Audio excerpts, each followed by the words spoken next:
8 years. That's how long Caleb and Owen Marsh have been gone. No bodies, no confession, no closure. Just a case file that grew thicker every year and a family that grew quieter every year, too.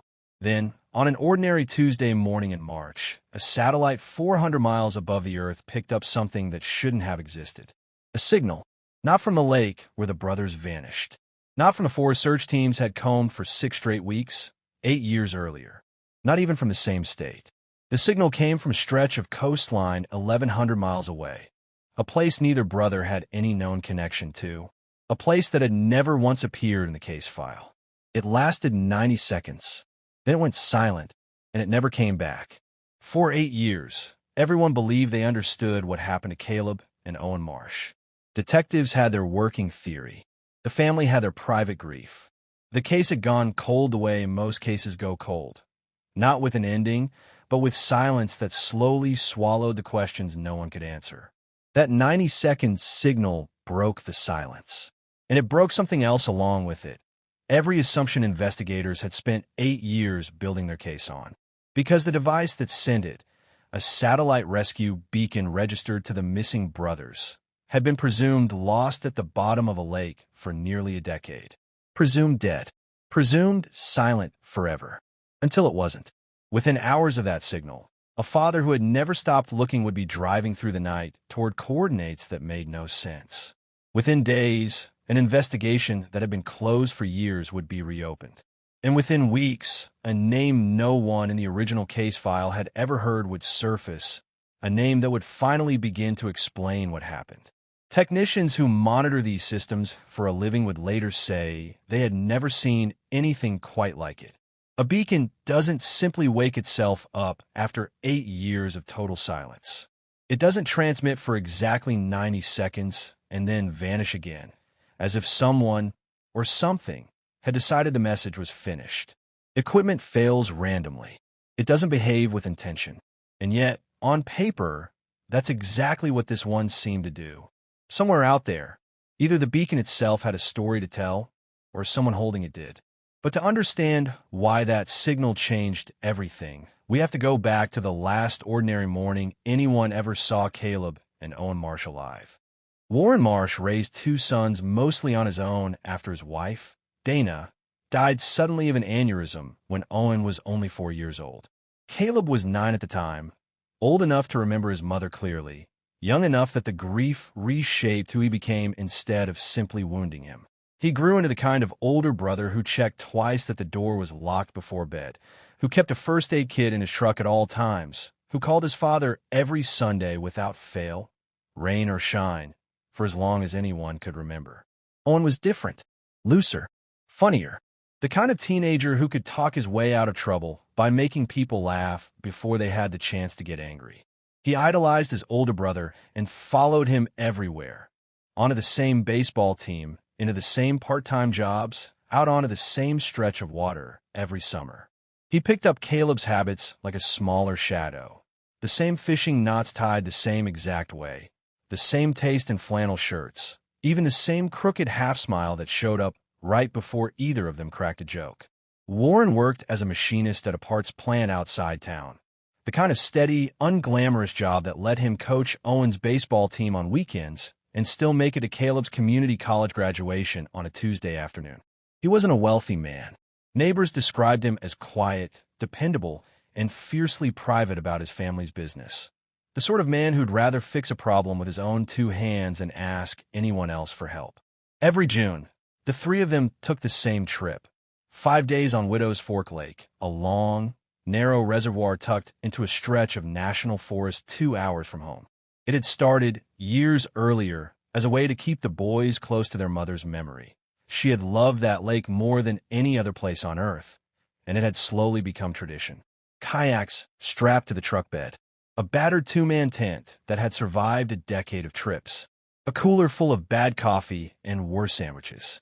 And for 5 days every year, no cell service at all, which none of them ever seemed to mind. Caleb, 22 that summer, worked at a hardware store downtown and was quietly saving money to move into his own place. Owen, 19, had just finished his first year of trade school, training to become a licensed electrician, a career Caleb had needled him into considering and then, later, proudly bragged about to anyone who'd listen. Neither of them had any known enemies. Neither had debts, addictions, or secrets that anyone, at the time, thought to go looking for. Warren had planned to join them that June, exactly as he had every June before it. A last-minute shift change at the plant kept him home instead. It was, in the moment, a small and unremarkable inconvenience, the kind of scheduling headache every working parent absorbs without a second thought. It would become the single detail Warren replayed every night for the next 8 years. He would later tell investigators, and eventually a reporter, that he'd almost called in sick that morning anyway, that some small, nagging part of him had wanted to go regardless of the schedule. He didn't. Caleb had told him not to worry about it, that they'd be fine on their own, that they'd done the trip together, just the two of them plenty of times before. And they had. That was the maddening part. There was no reason, in that moment, for Warren to have insisted. Dana had been the one who first fell in love with Widow's Fork, years before either son was born. She used to say the lake looked different depending on what kind of day you were having, calm and forgiving on good days, cold and indifferent on bad ones. Warren never quite believed that until the summer his sons vanished, and the lake, by every account, had looked calm and forgiving the entire time. The morning they left, Warren walked both boys out to the truck. Owen complained, half joking, about waking up before sunrise. Caleb told him to stop whining and help load the cooler. It was, by every account anyone would later give, a completely ordinary goodbye between a father and his two sons. Nothing about that morning, the kayaks going up onto the rack, Owen forgetting his sunglasses on the kitchen counter, Caleb double-checking the satellite beacon one final time before backing out of the driveway, suggested it would become one of the state's strangest missing person cases. The brothers arrived at Widow's Fork by 10 o'clock that morning. A park ranger at the check-in station remembered them clearly. Even years later, friendly, well-prepared, experienced enough on the water that she waved them straight through toward the far campsite, 6 miles up the reservoir by kayak, while beyond the reach of any cell tower. By early afternoon, they had set up camp on a narrow spit of land the locals called Cutter's Point, a favorite spot of theirs for years, chosen for its clean fishing water and the way the evening sun hit the lake just right.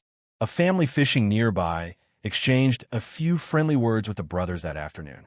It would turn out to be the last independent sighting of both young men alive. The family later recalled Owen laughing loudly about a fish that had gotten away, and Caleb apologizing, half embarrassed, for his younger brother's noise. Small, human, completely unremarkable, until it wasn't. At 4:12 p.m., Caleb sent his father a photograph. Owen mid-cast against a lake gone gold with the late afternoon sun. The caption read simply, "Wish you were here." It was the last message either brother ever sent to anyone. By early evening, the fishing family packed up their gear and paddled back toward the main dock, leaving Caleb and Owen alone at Cutter's Point as the light began to fade behind the tree line. The father of that family would later tell investigators he almost offered the brothers a ride back that evening. A passing thought, nothing more, since the boys still had 4 full days left on their trip and no reason at all to leave early. He didn't offer. There was no reason to. It was, in his words, just another quiet evening on the water. Around 7 o'clock, Caleb built a small fire near the tent, and the two of them ate the last of the sandwiches Warren had packed for them, saving the rest of the cooler for the following day. It was the kind of unremarkable evening the brothers had shared dozens of times before on that same stretch of shoreline. Nothing about it, by any surviving account, hinted at what was coming. At 8:47 p.m., the satellite beacon Caleb carried required equipment on that stretch of the reservoir, given how far it sat from any working cell signal, sent a routine check-in ping, automatically confirming their exact location. It was standard procedure, something Caleb did faithfully every single night of every trip, out of habit as much as caution. Investigators would later mark this ping as the last confirmed proof that the beacon, and presumably both brothers, were alive and accounted for at Cutter's Point that night. No further messages came after that. None were expected. The boys weren't due to check in again until morning. when their plan called for them to paddle the 6 miles back to the main dock before the worst of the midday heat set in. At sunrise, according to the trip plan they'd filed with the ranger station, Caleb and Owen Marsh should have been out on the water, paddling home. They never arrived. Warren didn't panic right away. Both brothers were experienced outdoorsmen, and a late return from a fishing trip wasn't, on its own, unheard of. But by mid-afternoon, with no word from either son and no sign that their truck had moved from the dock parking lot, he made the call to the ranger station that would change the rest of his life. By that evening, the case had escalated into a full search and rescue operation. Sheriff's deputies, forest rangers, and eventually the state's dedicated water rescue unit converged on Widow's Fork. A helicopter made low, slow passes over the shoreline before the last of the daylight gave out. Search dogs arrived the following morning, working methodically along the 6 miles of shoreline between the main dock and Cutter's Point. The weather cooperated. At least, calm water, clear skies, ideal conditions for a search by any measure, which somehow made the total absence of results more unsettling with every passing hour. Investigators worked through the obvious scenarios first. A sudden capsizing, a medical emergency, even the outside possibility that the brothers had struck out on foot and gotten lost inland, though neither of them had packed gear suited for an overnight trek away from the water. Warren stayed at the dock for 3 straight days, sleeping in the cab of his truck, refusing every suggestion that he go home and rest. He gave interviews to local news crews, not because he wanted the attention, but because he believed, correctly as it would turn out, that public pressure might shake loose a witness or a lead the official search teams could easily miss. By the second day, volunteers from town had joined the search in growing numbers. Men and women who had never met either brother, walking the shoreline in long, uneven lines, calling out names into a silence that never once answered back. Local businesses donated food and coffee for the search teams. A church 2 towns over-organized a prayer vigil on the 3rd night, which Warren attended for exactly 20 minutes before returning, wordlessly, to the dock. The sheriff leading the search told reporters of the time that the case was, in his words, one of the strangest we've worked in this county. Not because of any single piece of evidence, but because of how completely clean the scene remained. No debris, no wreckage, nothing. Just an empty lake that refused to give anything back for 4 straight days. On the 4th day, divers and shoreline crews finally found the first hard piece of evidence in the case. Only one kayak. It was recovered nearly 2 miles downstream from Cutter's Point, wedged tight against a fallen tree at the reservoir's narrowest bend. It was completely empty. No paddle, no gear, no life vest, and critically, no sign whatsoever of the second kayak anywhere along that same stretch of water.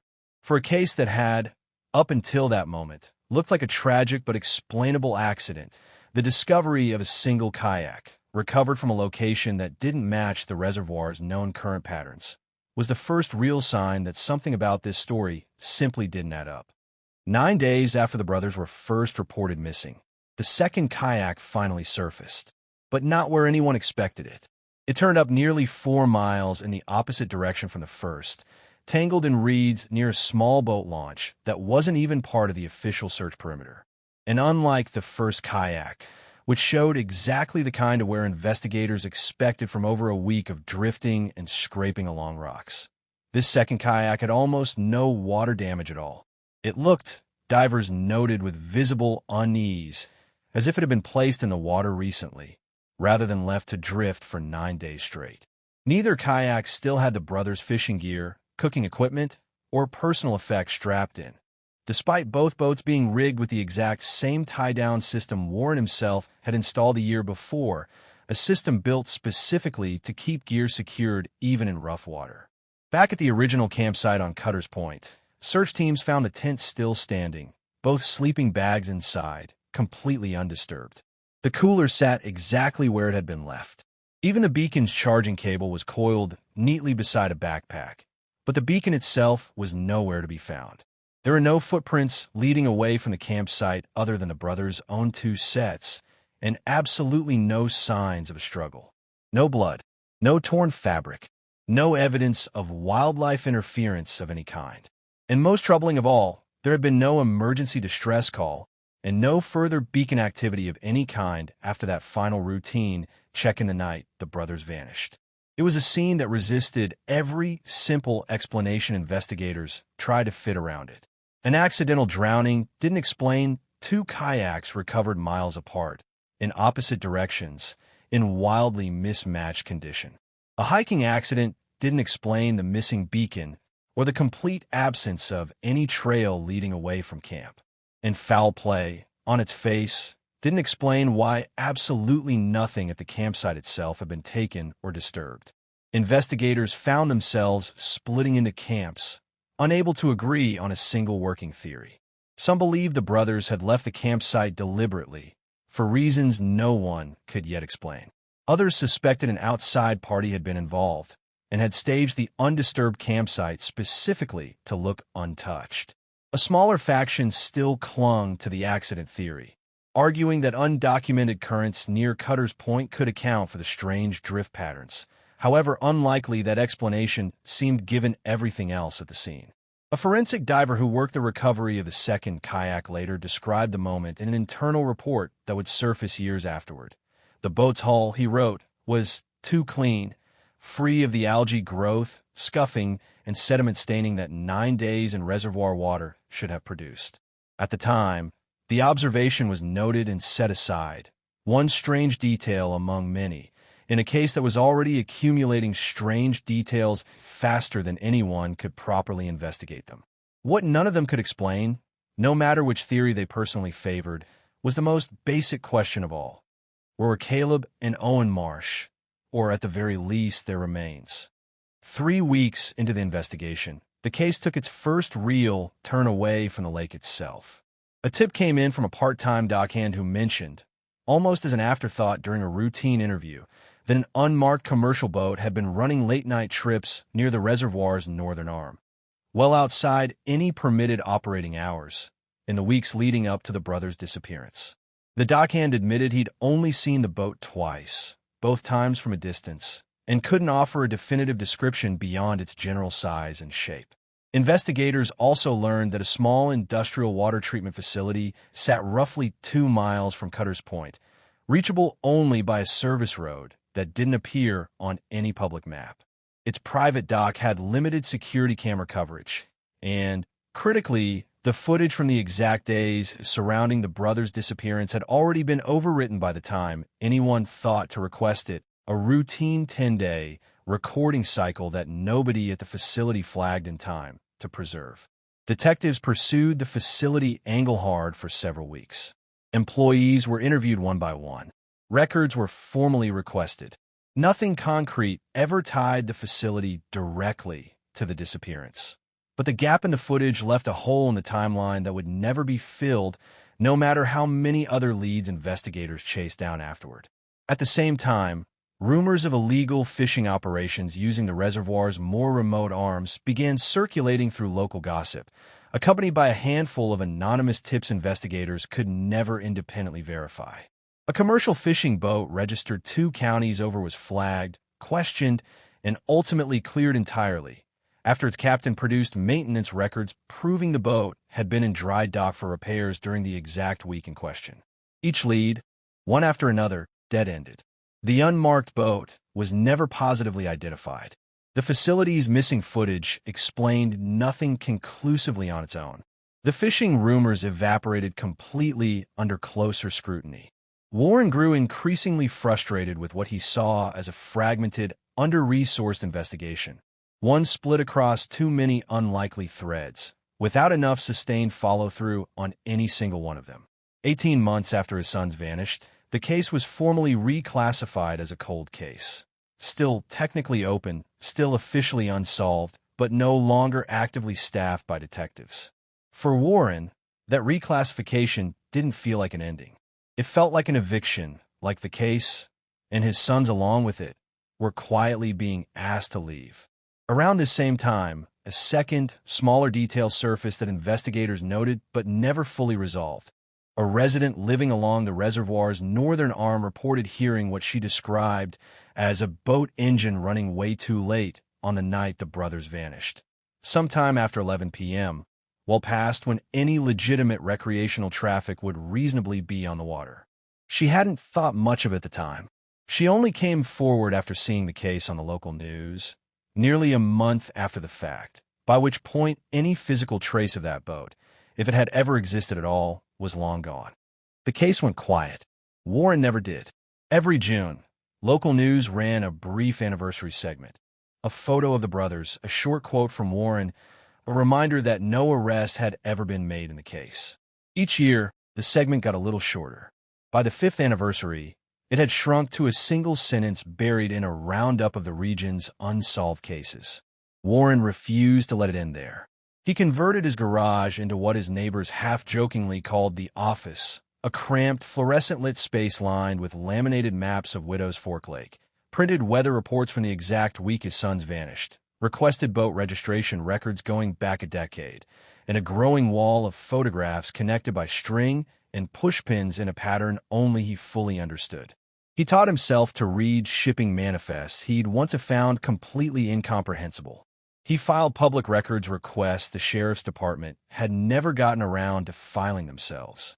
He tracked down and re-interviewed the original dockhand a second time, and then a third, patiently extracting details the first investigation had never bothered to follow up on. He kept one binder separate from all the rest, the one he privately called his beacon log. In it, he tracked every technical detail he could find about the satellite device his sons had carried, its exact battery specifications, its expected dormant lifespan underwater, its registered serial number, and the manufacturer's own published data on how long a single unit could theoretically retain any charge before becoming permanently, irreversibly inert. By his own careful estimate, the beacon should have been completely electronically dead within 4 to 5 years at the absolute outside. He kept the binder anyway. Hope, by that point in his life, had become less of a feeling and more of a discipline, something he practiced daily, whether or not it made rational sense to. Friends worried, gently, and then less gently, that the search had curdled into something unhealthy. Warren didn't entirely disagree with them, but he didn't stop, either. Someone has to remember them accurately, he told a local reporter on the 7th anniversary, in what would turn out to be his final interview before the story faded from the news cycle entirely. Even if it's just me left doing it. Then, in the 8th year, on an ordinary Tuesday morning that started like any other, everything changed because of one impossible electronic signal that no one, including Warren himself, saw coming. At 6:14 a.m., a signal processing center that monitors satellite emergency beacons across the entire country registered an activation from a serial number that had shown as completely dormant, according to every database on file, for 8 consecutive years. The beacon registered to Caleb Marsh. The coordinates it transmitted weren't anywhere near Widow's Fork Lake. They pointed instead to a remote stretch of coastline 1,100 miles away, a region with no documented connection to either brother, to their father, or to any part of the original case file. Standard protocol kicked in immediately and without hesitation. A regional Coast Guard unit was dispatched to the coordinates within the hour, lights flashing, crew briefed on almost nothing beyond the raw coordinates themselves. What they found, when they finally arrived, was nothing at all. No boat, no person, no wreckage of any kind. No indication that anyone had been anywhere near that stretch of coastline recently. The signal itself had lasted only 90 seconds before cutting out completely. It never restarted. Technicians back at the monitoring center flagged the transmission as highly unusual on a technical level. Beacon activations typically continue emitting steadily until they're either manually deactivated or their battery is physically removed, not stopped cleanly, almost deliberately after a minute and a half. Within days, the questions had multiplied far faster than any answers arrived to meet them. How could a beacon presumed electronically dead for nearly a decade generate enough stored charge to transmit at all? Why would it activate now, after 8 full years of total, unbroken silence? Who, or conceivably what, could have triggered it? A location no one connected to the case had ever once considered relevant. And underneath all of it, the question that mattered more than any other, Did this mean that after 8 years of quietly assuming the worst, Caleb or Owen Marsh might somehow, impossibly, still be alive? Warren was notified the same morning the signal came in. According to those close to him, he didn't celebrate, and he didn't fall apart either. He simply said, "I need to see the coordinates myself," and started packing his truck before he'd even finished the sentence. The reopened case moved faster than the original investigation ever had, largely because the surrounding technology had finally caught up to the mystery itself. Analysts began by cross-referencing automatic identification system data, the location tracking signals that commercial and larger private vessels are legally required to broadcast, for every ship that had passed anywhere near the new coordinates in the 72 hours surrounding the beacon's brief activation. Most were ruled out quickly. Fixed shipping routes, verifiable cargo manifests, transponders that matched their registered vessels down to the last detail. One vessel, however, didn't fit as cleanly into that pattern. Its AIS transponder showed a multi-hour gap in transmission on the exact same night the beacon activated. The kind of gap that can, in fairness, occur naturally from simple equipment failure, but one that investigators now treated with far greater suspicion given the timing lining up so precisely. Digging into the vessel's ownership history uncovered a small private craft that had changed hands twice over the past 8 years, most recently landing with a modest coastal salvage company with an otherwise unremarkable operating history. Investigators requested maintenance logs, crew manifests, and port entry records for the vessel going all the way back to the year the brothers first disappeared. At the same time, a forensic technology specialist was brought in to re-examine the beacon's own internal data, a step the original investigation, back when it began, simply hadn't had the tools or the technology to perform. Modern satellite beacons, it turned out, retain limited internal logs even while sitting fully dormant. The specialist made a discovery that reframed the entire case almost overnight. The unit had, at some point during those 8 years, drawn a small trickle charge, a pattern consistent with the device being intermittently exposed to sunlight or some external power source, rather than lying fully submerged and inert at the bottom of a lake, as everyone had assumed for nearly a decade. That single technical detail changed everything.